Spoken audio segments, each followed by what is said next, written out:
This one's from Mish 1264, and she says, I hope you carry supplies in your vehicle like blankets, water, snacks.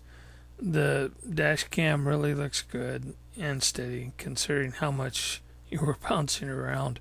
Yeah, the dash cam is proving out to be pretty good.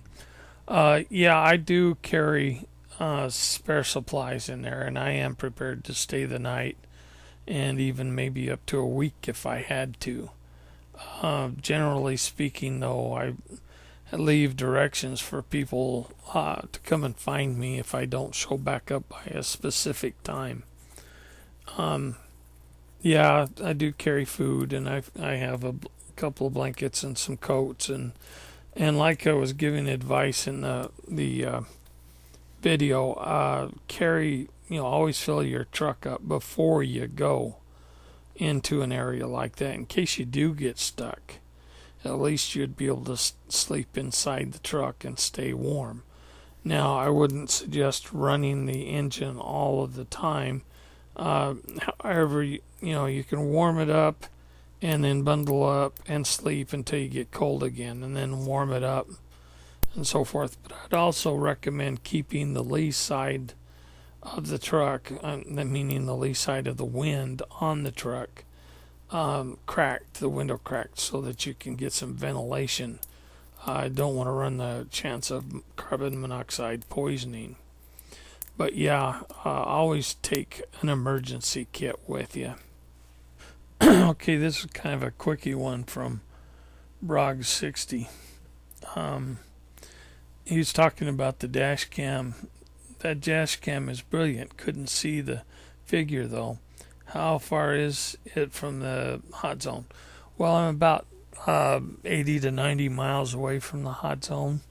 This is in a totally different area. It's over in the White Mountains. And this is another active spot. I prefer going to the hot zone because it's much, much closer. And it takes less resources to get there and get set up. And the hot zone is usually just as active. And I know the ones in the hot zone. I feel fairly comfortable with them, and I know how they're going to react. So, yeah, the dash cam is great. Okay, I'm going to take time out here and say a little bit about the incident with the dash cam and the one that I saw running across the road. It wasn't running across the road I was driving on. It was running across that little road that I passed by and backed up to. And since the dash cam is to my right and forward on the windshield just under the mirror, it's fish-eyed and fixed. And I wasn't sure if it would catch the Bigfoot or not, because my head is kind of somewhat behind and to the left, and I basically caught movement out of the corner of my eye and turned my head slightly, and that's when I saw it. So I wasn't sure if the camera would see it or not. I wish it would have, but I think it was just at the wrong angle. Sorry about that. Just a little quickie about the several people commented that it was a cliffhanger, that I've done cliffhangers a couple of times. Yeah, it just worked out that way. I thought it was kind of fun, but I try to keep my videos between 6 to 10 minutes long due to processing times and uploading times and so forth. I have a hard time being able to process anything longer than 10 to minutes or 15 minutes. I've tried hour ones before and it just doesn't work. The software just bogs down. So when it happened the way it did, it was at the end of my time limit. And so, yeah, it turned into a pretty good, cliffhanger. Thanks for watching. Thanks for appreciating. I've received several questions from various people about Triton and Preston and where they've been lately. Triton sometimes gets motion sickness whenever I drive long distances, and that makes him kind of not appreciate the longer trip to go to the meat eaters areas and so forth.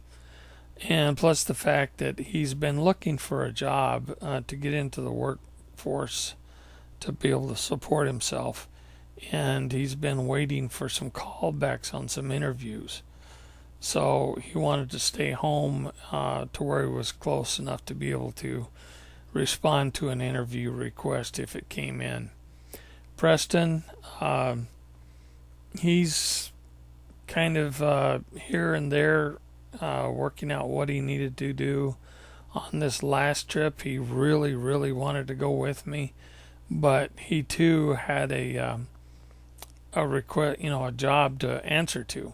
So they're both entering into the workforce, and they basically have to make their way in the corporate world. So you may be seeing less and less of them, but I'll try to drag them out and do this whenever I can.